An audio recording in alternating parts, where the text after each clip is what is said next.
Jackson, se você pudesse dar um conselho, tem pessoas aqui que têm fé, tem pessoas que estão nos assistindo que não têm fé nenhuma, que só gostam de assistir, tem pessoas que estão muito próximas de Deus, tem pessoas que estão só tentando se aproximar de Deus, tem pessoas que estão gostando do que estão escutando, tem pessoas que estão doidas para mudar já porque estão sendo afrontadas pelo que a gente está falando. Se você pudesse dar um conselho para quem está nos escutando, qual conselho você daria hoje? Então, a vida, ela é uma oportunidade magna assim, que Deus nos deu de viver. Então, todas as vezes que Deus nos dá uma oportunidade, a gente tem que abraçar ela. O conselho que eu deixaria hoje é: a Bíblia conta a história de um jovem chamado Pedro, é um pescador. E o texto diz que ele saiu para pescar numa noite e não teve sucesso. Quando ele voltou para o barco, que ele voltou para lavar as redes, Jesus entrou no barco dele. Jesus não pediu, Jesus entrou no barco dele e falou para ele: vamos voltar lá no mesmo lugar.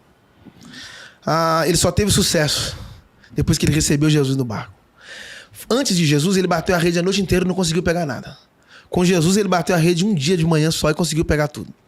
Então, o que eu aprendo? Que o segredo não é ter os peixes na rede para colocar Jesus no barco. O segredo é você colocar Jesus no barco, então ele pode colocar os peixes na sua rede. Antes de Jesus estar no barco, a rede do Pedro estava vazia. Talvez a rede seja o coração de muita gente. Talvez a rede vazia seja o coração de muitas pessoas. Sentimentos, emoções. Vazio. Tá movimentando, o barco tá navegando, mas tá vazio. Vai no mar profundo, mas tá vazio. Quando Jesus entrou, ele preencheu os vazios do barco de Pedro, que é a nossa alma. Só ele pode preencher todos os vazios.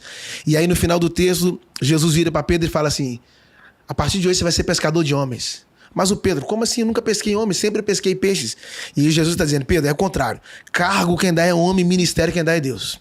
Qual a diferença de pescar peixe para pescar homens? É que todo pescador de peixe tira ele da vida e leva ele para a morte. Mas todo pescador de homem arranca ele da morte para levar ele para a vida. A vida é Cristo. Não tem como viver sem Jesus. Se você tirar um peixe da água, ele morre. Se você tirar uma planta da terra, ela morre. Se você tirar um animal do campo, ele morre. Se sairmos de Jesus, morremos. Ele disse: eu sou o caminho, a verdade e a vida. Passou de caminho é atalho. Passou de verdade é mentira. Passou de vida é morte. Então você que está nos assistindo e nunca confessou Jesus Cristo como teu Senhor e Salvador, eu fiz ainda há pouco aqui um chamado para quem queria se reaproximar, voltar para Deus, voltar para o Pai.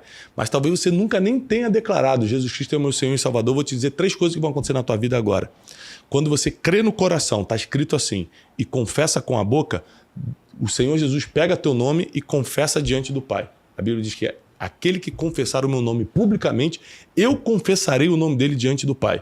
Então, quando você confessar, daqui a pouco nos comentários, eu vou te desafiar isso: Jesus Cristo é meu Senhor e Salvador, eu aceito Jesus como meu Senhor e Salvador. A primeira coisa que está acontecendo, ele está colocando o seu nome no livro da vida.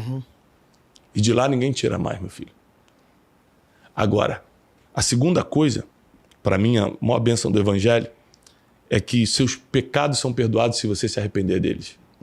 Você não precisa mais carregar essa culpa, você não precisa mais carregar esse peso, você não precisa mais carregar essa condenação.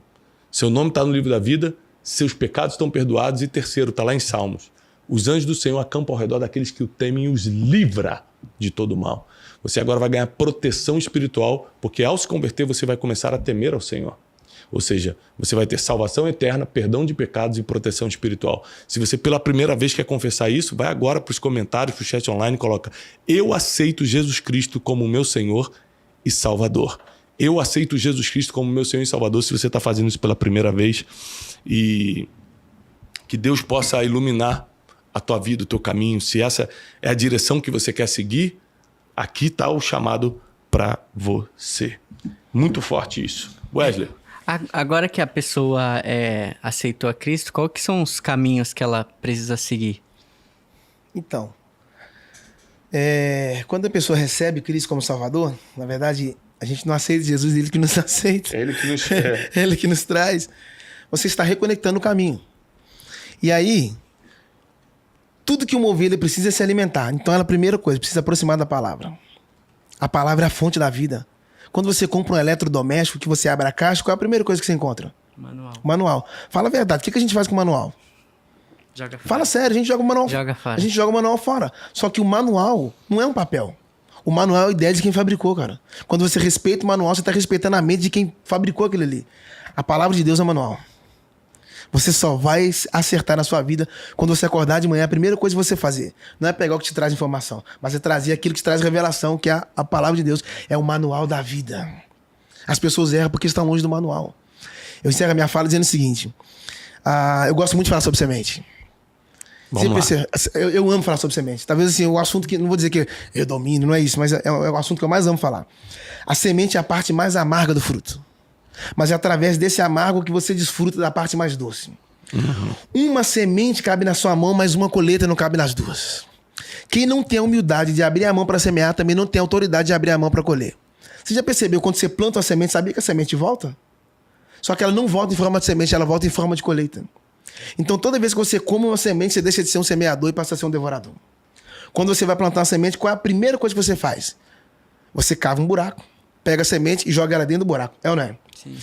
Então, eu não entendia nada sobre semente até o dia que eu li a história de José. Os irmãos arrumaram um buraco, arrumaram uma cisterna, pegaram José e jogaram lá dentro. Então, todas as vezes que alguém arrumar alguma cova para te jogar, não temas. Fala para eles, me lança hoje. Eles não estão te matando, eles estão te plantando. Porque a árvore que você vai ser amanhã tem a ver com a semente que você é hoje. Você nunca vai viver como árvore enquanto não decidir ser como semente. Quando você morre como semente, Deus faz você viver como árvore. E encerro. Quando você pega uma semente e você quebra a semente, coloca ela no solo, você fere a semente, você está dando uma oportunidade para ela gerar uma vida.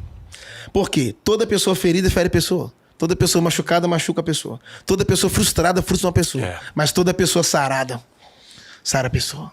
Então, Deus não coloca a semente no prato, Ele coloca a semente nas mãos. O segredo não é ter muitas sementes, mas é dar destino para cada uma delas. Quando você dá destino para uma semente, Deus faz com que você se torne destino de uma colheita.